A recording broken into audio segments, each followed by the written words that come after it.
Experience the future of packaging and processing up close and in action. Explore groundbreaking innovations, engage with hands-on solutions, and connect with the experts transforming the industry. See how these advancements can revolutionize your products, production lines, and business. It all starts here. Don't miss out.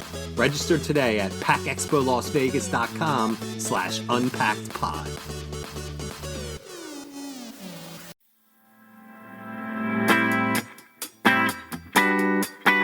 You're listening to Unpacked with PMMI, where we share the latest packaging and processing industry insights, research, and innovations to help you advance your business. Hi, and welcome to another edition of Unpacked with PMMI. I'm your host, Sean Riley. Today, I sit down with Dr. Jessica Kriegel, workplace culture expert, for a fascinating discussion on, you guessed it, workplace culture. Before I lose half the audience who don't want to listen to yet another speaker pigeonhole them based on their age or another, well, back in my day conversation, I'll lead with Jessica's statement that much of the way that we think about each generation is made up. There's actually no data to support a lot of these stereotypes. She also reveals that Greek philosophers were complaining about the next generation 2,500 years ago. It's just human nature. What Jessica does is explain how to avoid putting people in these boxes at work and instead learn to foster a culture that creates an environment where people want to come to work for you because, as we all know, the push for talented employees is at an all-time high. So now, with all the fancy introductions out of the way, we are very happy to welcome Dr. Jessica Kriegel to the podcast. Welcome, Doctor. Thank you so much for having me.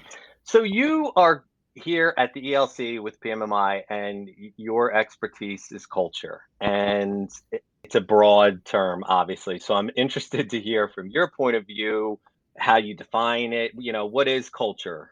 It's a great question. I think that the way that organizations have talked about culture and defined culture has evolved in recent years because the nature of business is changing, and therefore the nature of how we connect in business is changing. Right now, the way that we should be looking at culture is through the lens of what is the shared experience of being on the journey with this company as our employer, essentially. So it's the human experience of being an employee at your company. What is that? And how can we identify the moments in the journey that matter that we can then craft intentionally? And that's essentially the breaking down of the process of crafting culture and transforming culture, is looking at the experience moment by moment so that you can actually transform what the experience is. Interesting. Okay, so then I guess from that point of view, is the culture sort of everybody's responsibility? Is it the employer's responsibility? Is it the employee's responsibility? Especially in something like manufacturing, which is a unique industry. Who takes on that burden? It's a great question. It's a shared responsibility. We are all co-creating the culture together because my experience is made up of my interaction with my colleague, as well as my interaction with my boss and my interaction with the processes and structures and systems that are set up by the leadership of the company. So ultimately, it's everyone's shared responsibility to create culture. However, I still do believe that there's a responsibility that starts at the top to drive what direction culture should be going in, so that we all know what we're aiming for. It's the why, right? Why are we here? What are we doing here together? And what are the expectations of me as an employee? So it's certainly most heavily on the organization and the leadership specifically. It's not something that's run by HR, even though it often gets associated with HR. HR can certainly have a massive impact, but without the leadership's entire team being bought in, we really aren't going to be able to control culture without the rest of the leaders. And then it's up to every employee to show up according to the culture, expectations, and norms that we're trying to co-create. Okay, so again, I'm going to kind of keep looking at this from we're in packaging, we're in processing, we're in manufacturing sector. So it's a little bit different than the typical, corporate setting. And how has this evolved, and how has it changed to where manufacturing can keep up with the expectations of what this generation that's now coming into the workplace and Generation X and the people in between, what they're expecting out of a culture? Did that make sense, or is there a better way I could word that for you? So I wrote a book about generational dynamics in the workplace years ago, and I know that you recently had Jason Dorsey on the podcast as well, and he's a generations expert. And one of the things that we both agree on is that Hmm. so much of the way that we think about each generation is made up. It's not data driven. We are essentially stereotyping a lot when we're talking about what millennials want and even what baby boomers want or expect. So much of that is really just anecdotal information and assumptions that we're making about people based on these really broad definitions of their age bracket, right? So the first step is we have to look beyond the generation and actually understand the people within this organization. What are their expectations? What are their needs? That's why we have to elevate the voice of the employee. There are employee engagement surveys, which obviously a lot of people are doing. I would say that there are probably more advanced ways of elevating the voice of the employee, which we can talk about. But ultimately, it's about getting deep into what it is that your employees want.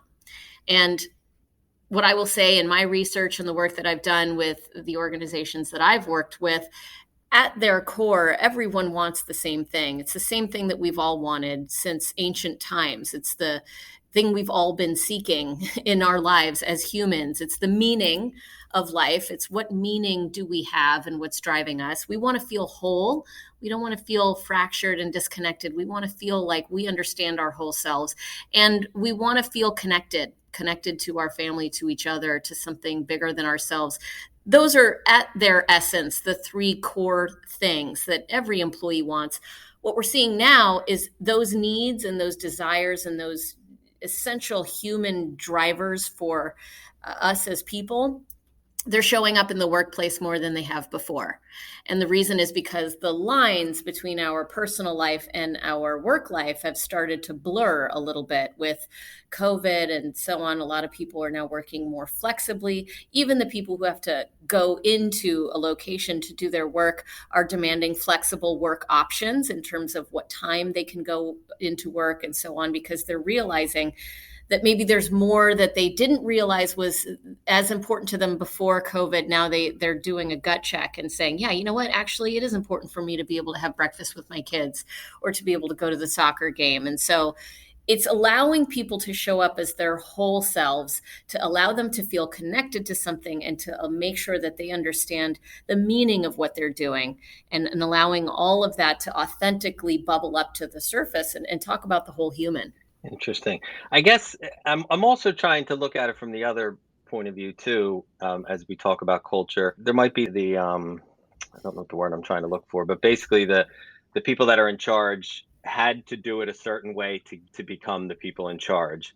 And I don't want to use the word resentment, but there must be some hesitation on their end to say, but we all did it this way, and this is how it's always been, and this is the culture that we came up with, and it worked just fine. How do you break through that, and how do you flip that to understand that it isn't as simple as, well, this is what I had to do, pull yourself up by your bootstraps kind of thing? Yeah, I would say that it starts with a certain level of acceptance because it worked just fine in the past. Is it working now? Is the first question I would ask, right? And if Right. it's not working now, we can battle that. We can be upset about that. And we can have frustration and resentment all we want. But the sooner we get to acceptance that things are different now and we have to do it differently, the sooner we can start to be problem solvers, and the sooner we can start to be a little bit more connected to each other. And it speaks to where we started, which is that we cannot see people through the lens of the stereotypes we hold about them.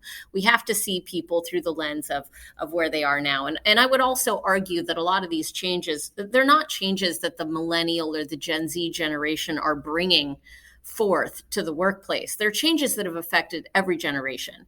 And everyone is looking differently at the workplace now, regardless of generation, because the expectations of work are different. And so it's easy to blame the younger generations for changes in societal norms, but I will quote my book from 2,500 years ago. Socrates was complaining about the younger generations of his time. And he was saying, people today, the young people value chatter in the place of hard work, and they care about luxuries too much, and they're quite vulgar. And so the complaints about the younger generation 2,500 years ago are the same complaints we have about the younger generation today. So there's something human about that too, right? It's natural for us to resist change and to feel like it was better in my day. And it has always been that way.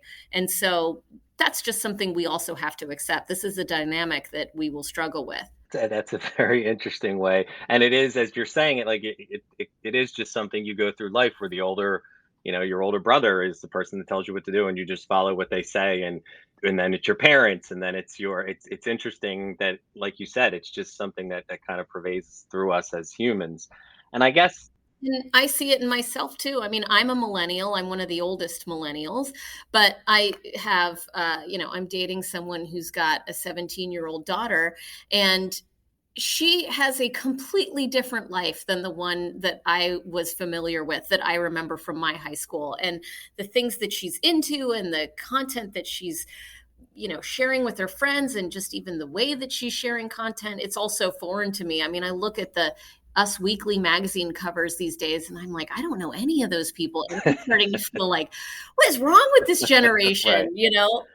Then I get to know them. I get to interact with them. And I'm like, oh, there is a lot that I missed out on and not being able to be a part of this. And so, it's just a learning process. It's just a part of getting old. I mean, I think ultimately we're all not loving the idea that we're getting old.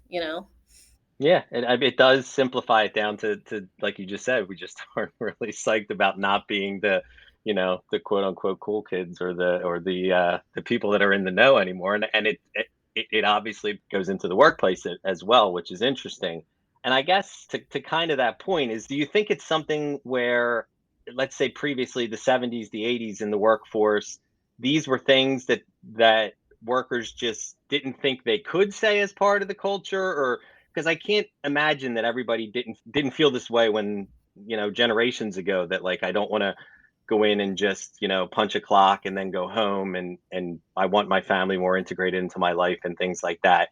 Is it just something where, as younger generations have come up, they've just been more willing to be outspoken about it? Or, I mean, can you speak to that a bit? Yeah, it's a great question. So, as I said, these things that we want in the workplace are the things that we, the collective, we Right. have wanted since the beginning of time. We want meaning. We want to know what the meaning of life is, right? We want to feel connected, which is love. We want love in our lives. And we want that sense of, we want wholeness, which is to feel whole. We want to know who we really are. We want to know where our place is in the world. And so, that's always been the case. That's not something that's new to this generation. But the expectations of the workplace were different and the structures were different. So in the 1970s, it was a very top-down structure. There was a very hierarchical norm within most organizations in which information went from the top to the bottom, right? These days, because of technology, information is multidimensional and multi-directional. And so the employee who is an intern has a much louder voice because they can go on Twitter and at the company and complain about something. And so it's not just a top-down communication structure as it was in the 70s, right? In the 1970s, 80% of the balance sheet for the average Fortune 500 company was physical assets. It was materials, it was inventory, it was real estate. Now, 85% on average of the balance sheet for Fortune 500 companies is immaterial. It's brand value, it's intellectual property, it's the people, right? And so, whereas in the 70s, we were trying to get people to be more like machines. Now the machines are fine. The machines can be the machines. We need people to be people. We need managers who can lead people through the emotional turmoil that it is to be a person in the world today. It's hard. And so we need people who can guide and counsel and coach people through that. Interesting. Okay, I kind of danced around the culture thing, and I appreciate it to no end. But there's this one statement that I know that you use in your presentation that I'm curious to hear your take on, and I'd love to hear before we have to wrap up. Is that you say that the war for talent is over and the talent won? And I think I understand what you're saying, but could you speak a little bit more to that and its effect on not only culture, but the workplace and society in general, because it is affecting, the great resignation, et cetera, et cetera. Yeah, that is a great line that I stole from Kevin Osborne, the CEO of I4CP, at his annual conference. And he started the conference by saying, "The war for talent is over and the talent won." I just was in the aisles rolling laughing about that. It's a great line because what it speaks to fundamentally is that the shift in supply and demand for employees is different now than it was in the past. And it has historically ebbed and flowed. And right now, the demand for employees is much stronger than the supply of the employees. This is the great resignation, or as it's often been called, the great reshuffling that's happening right now. As people look inward and ask themselves what their inner truth is about what they want in this life and what they want for their family and their lifestyle, they're revisiting the decisions they've made about their job, and they're moving with their feet, right? And so what I mean by the talent one, and what I think Kevin was getting at, is that we now have to cater to this supply demand balance, which is a little bit out of whack as compared to 10 years ago, right? You no longer are interviewing people for a job with the mentality of, well, why should I pick you? You should now be interviewing people with the mentality of, here's why you should come work for us. And you are trying to convince and lure people to your company by giving them a vision. I mean, that's what people want, is like, what is the meaning that you are creating in this world? And how does the meaning that I want to create in this world align with that? It's why the strategic planning work is so critical right now, to really articulate in a clear way the power of what this organization is doing, way beyond profits and shareholder value, but about the difference you're making in the world. And in this particular field, I think that it is, for your audience anyway, a really easy story. I mean, life comes in boxes, right? I mean, I think of the egg carton that I gave to my 1-year-old daughter because I was like, she's not going to want a toy. That was an egg carton that some machine built that then created this beautiful memory. I think of the envelope that the letter goes into, that you write your amends to the person that you harmed in the past, and you create healing and peace in that relationship. I mean, all of our lives it comes in packaging. We're creating memories. Yes. We're creating a life for people. And so it's part of the ecosystem. We all have to find our place in that ecosystem. And so there's a story in this industry that I think is really easy to help people connect to.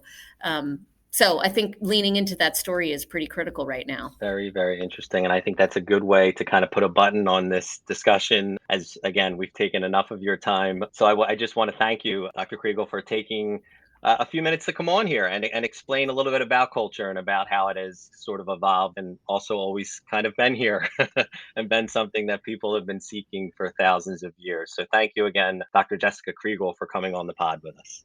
Thank you so much, Sean. It was a pleasure. Please rate, review, and subscribe.